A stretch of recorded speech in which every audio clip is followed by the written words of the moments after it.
out arenas and humble churches, from out on the streets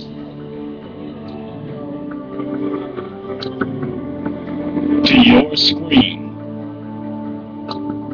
And now, the time and what must be done. On this edition of Farrakhan Speaks. Greetings to you. I am Minister Louis Farrakhan, National Representative of the Honorable Elijah Muhammad, that great preacher of freedom, justice, and equality to the black man and woman of America and the Western Hemisphere and the aboriginal people of the earth, the eternal leader of the nation of Islam, and a warner to the government and people of the United States of America and the nations of the earth. My dear brothers and sisters, once again, it is my great honor, privilege, and pleasure to come before you again on week 22 of the time and what must be done. For the last few weeks, we have been dealing with the subject of the synagogue of during this critical time, when the old world is going out and the new world is coming in, we must be acquainted with the ruler of the old world that's going out, and we must get acquainted with the new ruler of the world that is coming in. The world that is going out is a world that God gave divine ability to rule the people of our planet for 6,000 years. And the 6,000 years of the rule of every world and people is now up. And the new ruler is in the world. He is the God of the world, and he comes to make himself known and to manifest Satan so that the people of the earth may fall away from Satan and get ready to prepare themselves to become a part of that which God makes new. So this week we want to focus again on that synagogue of Satan. I want to speak about the charge of anti-Semitism and what that charge leads to. Beware me. How does one go from engaging in speech that we assume is protected by the Constitution to find one's passport to my country. possible criminal penalty? I still want to be free. Such a wicked flame of anti-Semitism. Why the fuck I need a passport to my country? From speaking or writing the truth, I still want to be free. legal jeopardy. I need a passport to my country. Mechanism by which these attack dogs Come on, nigga, set me free. of Satan activate the governmental I need a apparatus passport to my to country. seek out, punish, and destroy those that are labeled as anti-Semites or hate group, and destroy their right to free speech in the process. We want to look at the criminal effect of being labeled I thought y'all said I was free. anti-Semitic, and how these private Jewish feel like Tupac up in me. who do labeling Shit, like nigga. the anti Oh my God, niggas better ride with me. Southern Poverty Law Center manipulate the I feel like government God up in law me. enforcement agencies like the I'm FBI having dreams and and the visions. IRS to target and harass those who niggas are really children. Then how they work to affect Tupac ran the army. which the disproportionate number of members of the And Biggie ran the mafia. in the United States court system as Nigga talking about district attorneys two sides of life. God and devil. Two sides right. judges.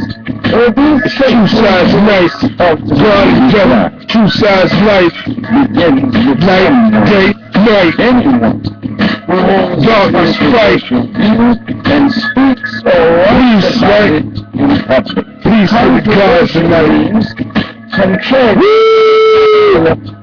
About fucking peace nice.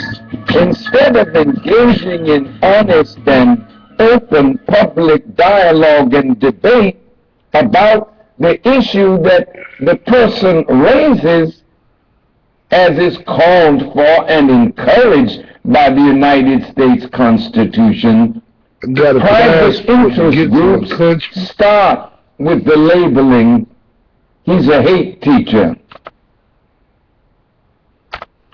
with a hateful message. And then the group he belongs to, if they don't repudiate the spokesperson fast enough, they get called a hate person. They get called STG group. Nigga, terrorists of America, which is made in America. How could you be a terrorist in America if you made in America? The United Blood Nation was made in America. I like to press charges on the United States of America. Shit. Somebody tell me, can I be free? They said I need a passport to my country. Talk to him, Louis. Minister Louis Farrakhan. hate group that promotes intolerance. They don't have to prove it. They just have to say it over and over again.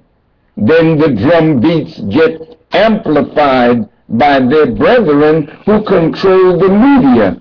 And if that person does not apologize quick enough after that, they start to pick away at his supporters and those who would defend that person if they are not strong enough to stand up to the slander.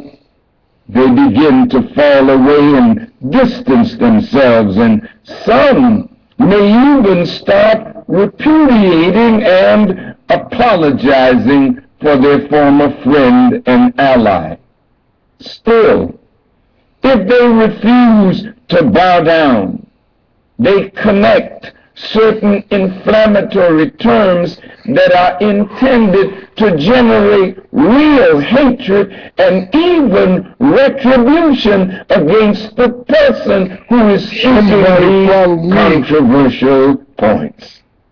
They start with, he hates, he's intolerant, and that escalates to, he's threatening, and he incites hatred in others, and then the word violence gets thrown in, and then hate crimes are mentioned, and ultimately you hear the word domestic terrorism. This is all calculated to get the public to put so much pressure on that individual that they and their supporters relent, apologize, and retreat.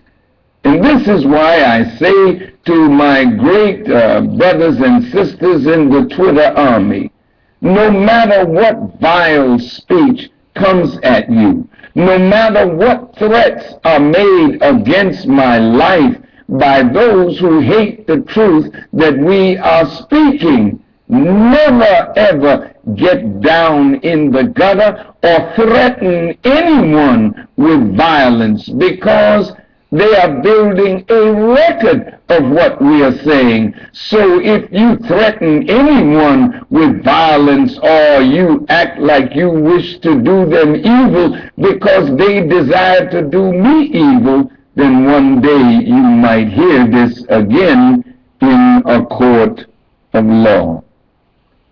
If we continue to stand on our principles and exercise our freedom of speech, these members of the synagogue of Satan then get their brethren in the judicial branch of government and in the IRS, and their brethren in the Congress and the Senate, and even up to the White House or the Justice Department, and they begin to act in a conspiratorial manner to charge, condemn, and try and punish, and even kill those who are so charged.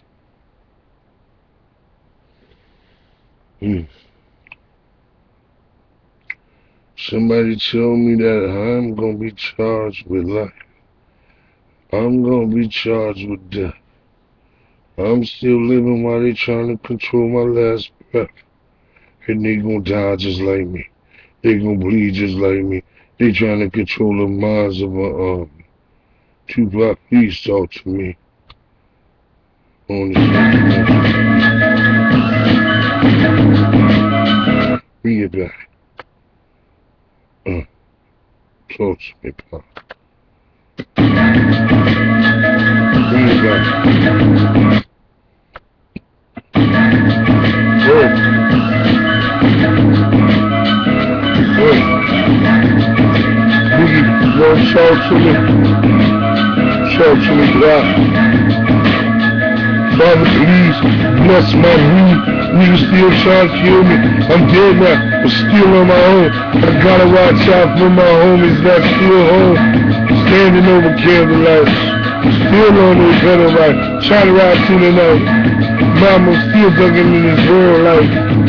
Oh, I'm still ducking candlelights. I still see demons right. Somebody follow me until it's new life. Oh, I'm on my fucking pedal right. I got my hoodie on extra tight. Street life, nigga, I'm still living it right. Gambling, almost every night. Shootouts in front of them liquor stalls. Whoa, we aiming for more. I don't want to kill you. You don't want to kill me. There's a nigga that's locking us all in the beats. And they all gonna die like me. They all gonna die like you too. What you gonna do? Run the fight. Got my hand on my 4-5. And I'm smoking more weed in the daylight. I'm gonna fight. I'm getting high with my 4-5. I never let them take me alive. I'm still riding in the city where the skinny niggas die at. Where the skinny flip eyes at. Where these niggas tell lies at. Just so the girl won't catch that. Oh, that sucker's dick right. I'm on the streets and I still got the heart to fight. Please, mama, don't cry if I die tonight. Oh, I hear Biggie talking my life. Shootouts and liquor store spot right. Oh, bodega spots right. Bodega spots clock right. Niggas clock all night. Project right. Still living it right. Still living gangster right. We got our own motherfucking now talking right. We got our own fucking language nigga talking right. Word. Nah, yo, word, real, look at your eyesight. That's so lame and snakes. Still talking with that extra taste. Hello, they ain't let me get no spot right. Did you start the illness? Drug dealers. Now niggas know they try to kill us. They done locked us inside the buildings, right? They took away our life. Then they fucking took away our life.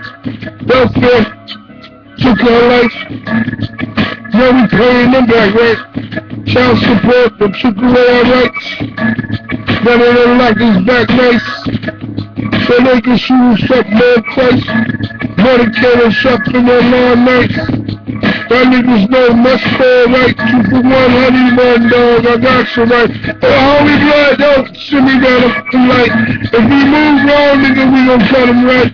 Catch the box, dog. I'm gon' cut him right. Oh, CO, turn down my fucking light. I swear to God, I'm talking jail light. I'm hooking up almost every night. Yo, that kitty blood me right. Yo, fuck the cops for life. When I get out, box this cop, right? Well, I blocked that cop nice, right? Yup. Now I'm in the box for like 35 years and it's like, no, right? People coming to get you, dog, almost every night. Coming up with a plan, it's right. Shit. A million right. Strong niggas, we right and low niggas. Come on, Pete. Tell them come get in this. We gon' ride right. All my gangsta niggas get on your bikes. Your pedal bikes. Niggas better ride right. All my gangsta niggas get on those fucking pedal bikes. Put your wheel on extra right. Put your hands on your hips like extra tight. And when you ride that bike, don't let that gun fall, nigga. Let that damn ball, nigga. And if they stop you, and they want your gun, give it all to them, nigga. All to them. And I ain't talking about giving them your strap. I'm talking about shooting them in their face and their back and their legs and leave it right there in that cop car. Shake it right there in that cop car. Put their fucking head on that guy's ball. Well, I feel Biggie in nice. Damn, yo, it was like, yesterday we was fighting, right, yo. Today we united, right, yo. And I was thinking nice. This was like, if I came back to life, would they understand me nice? Would they try to kill me like another Christ? If they don't believe it's Biggie, right? Oh. Christopher Lawrence said that, Christopher Wallace said that, also about my Biggie, right? No, don't keep asking me who I am, right? Oh, what's up with all this big beef between Kim and Cheeks? If it was death before this only, I should have died before me. B.I.S.G. Y'all niggas know me. When the wind blow, I see my polos and timbers flying out the window. Memories of my past time. Jesus still trying to cut me a line. So you can go first, God. Shut up, Biggie. You can go first, God. Shut up, Biggie. Shit. Jesus said, wait, hold on. Smirk, we ain't using your voice, I know. I'm trying to get this cold up out of me, Biggie. But look, Biggie, what? How you gonna tell Tupac? Jesus still trying to cut me in line, God. I'm gonna let him go first. Pac, I heard the dumbass nigga. He told me, he said, Jesus trying to cut me in line, God. So I'm gonna let him go first. So Pac went first, right? And Biggie went second, right? They done killed two of our guys, man. These niggas on the West Coast ain't shit. Fuck you niggas, but I love you, blood. You gangbanging niggas ain't shit. Y'all said we get them over here, we gonna kill both of them niggas. They got both of our East Coast guys, but we gonna get y'all back. We still screaming fuck Compton. Fuck Compton. Hey, look, we gonna bang right. You know what I'm saying? Each one of y'all, you heard what Tupac said, right? We ain't gonna fight each other no more, Cali. No East Coast Cali fight. None of that shit. And we gonna tell y'all this. Y'all killed two of our guards, right? Yeah. And Pac said each one of mine dropped 2 cops, right? Right. Y'all niggas better drop 2 cops. Y'all drop 2 cops, we drop 5. We not playing over here. Let's bring the dead homies back.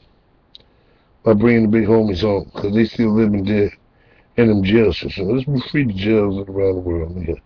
This gangland, nigga. They gotta come home and go to sleep, dumbass. Pay attention. I ain't gonna be able to tell y'all this shit too much longer. They go home, go to sleep. Another person go in on their shift. It's just like going to Starbucks. Starbucks people don't work there all day. They go home, go to sleep. And they can pop all the shit they want at Starbucks, because there's cameras in it. But they still gotta go home and go to sleep.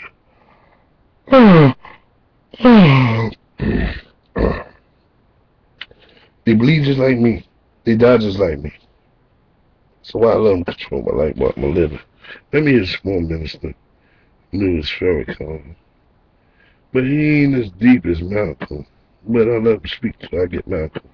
This government persecution of individuals and groups who speak boldly about the wrongs in American society was started under J. Edgar Hoover's FBI counterintelligence program. That program was exposed, and it was said that certain controls were put on the activity of the FBI, but yet those wicked policies still continue even up to this very moment. Of course. Sorry, Minister. I need to hear Malcolm tell the world some real shit. Talk to me now. Mr. O'Connor, what is your real name? Malcolm X. That's your legal name? That nigga changed his whole name. Have you been to court to establish? I didn't have to go to court to be called Murphy or Jones or Smith. Excuse me for answering you this way. That's all right. If a Chinese person were to say his name was Patrick Murphy, you would look at him like he's insane, because Murphy is an Irish name, a European name, or the name that has a Caucasian or white background, and a yellow man, Smurf. And he has nothing to do or no connection whatsoever. Black Rose. And if it doesn't look proper for a person who is yellow or Chinese to be walking around named Murphy, Jones, or Johnson, or Bunch, or Powell, I think it would be just as improper for a black person or the so-called Negro in this country, as we're taught by the Honorable Elijah Muhammad, to walk around with these names. And therefore he teaches us that during slavery, the same slave master who owned us put his last name on us to denote that we were his property. So that when you see a Negro today who's named Johnson, if you go back in his history, you'll find that he was once his grandfather, or one of his forefathers was owned by a white man who was named Johnson. His name is Bunch. His grandfather was owned by a white man that was named Bunch. Would you mind telling me what your father's last name was? My father didn't know his last name. My father got his last name from his grandfather, and his grandfather got his grandfather, who got it from the slave master. The real names of our people were destroyed during slavery. Was there any line, any point in the genealogy of your family when you did have to use the last name, and if so, what was it? The last name of my forefathers was taken from them when they were brought to America and made slaves. And then the name of the slave master was given, which we refuse. We reject that name today. You mean you won't even tell me what your father's supposed last name was, or gifted last name was? I never acknowledge it whatsoever. Let me ask you about the status of Elijah Muhammad. First of all, is he ill? I spoke to him today. He is in better health than he has been. He's suffering from asthmatic bronchitis. Is that why he didn't attend your rally on last Tuesday? The only reason that he didn't attend was his ill condition, and the weather here, especially on that particular day, was of such nature that it would have been almost insane for him to come. Well, now, did you hold that meeting last Tuesday because it coincided with the general election, the primary election? I think if you study the history of Mr. Muhammad's work and religious work in this country, we've had our convention on February the 26th every year for, I think, the past 33 years. Well, now, while you don't care to discuss your former name, or the name that the slave master gave to your antecedents, it is a matter of record that Muhammad's last name was Poole, Elijah Poole. No, that's the name that his slave master gave to his grandfather or great-grandfather, but that's not his name. Well, his mother and father thought when they called him Elijah Poole that was his name. They didn't know any better. Well, if they didn't know any better or not, they thought that was his name. Yes, sir, but sir... What I'm trying to find out is, when did he cease to be Elijah Poole and get to be Elijah Muhammad? In 1931, I think it was, in Detroit, he was taught the true history of our people and made aware at that time that he was wearing an English name, and by not being an Englishman, he looked out of place. And his teacher gave him the name that he's wearing today, Muhammad, Elijah Muhammad. All right, now when did he become what he purports to be in your literature, the son of Allah?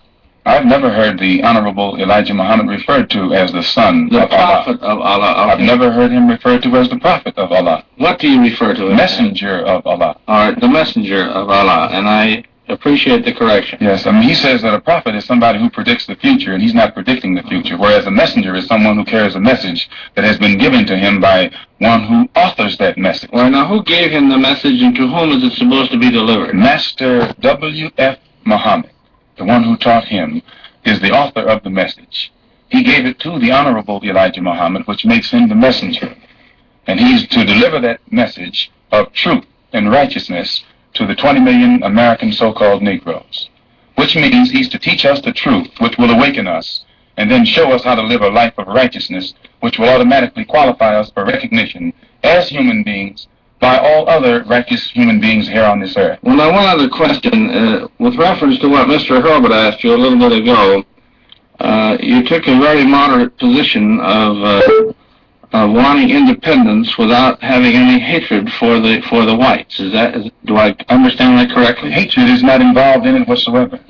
Well, I recall in the recent plane crash, 2 or 3 years ago, or less than that, a charter flight on Air France in which a group of people from Atlanta, Georgia, were, as they say in the business, as they took off from Orly Field. And you were quoted at that time as expressing great gratification that this tragedy had occurred.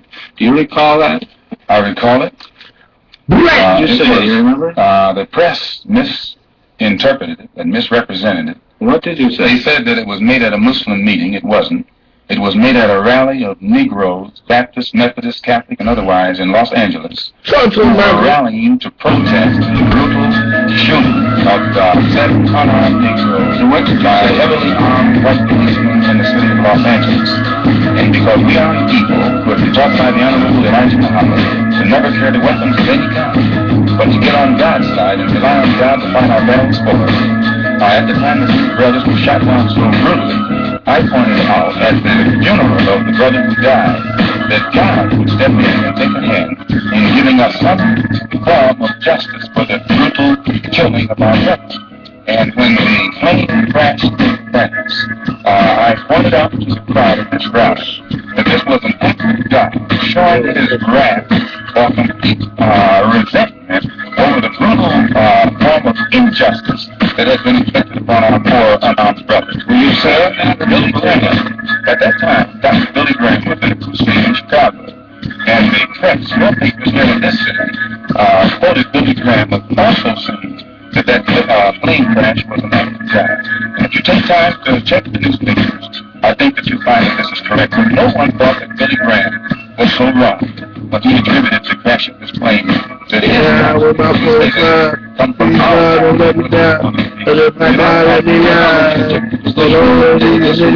satisfaction to you. That's all right, against you. And I ain't talking about my mama saying, that's all right, my mama saying, I love my mama week. I'm coming in this world today. I'm here out this world again. We'll be in this world in this country. Yes, I know that in Georgia, but both of them are still practicing the same thing.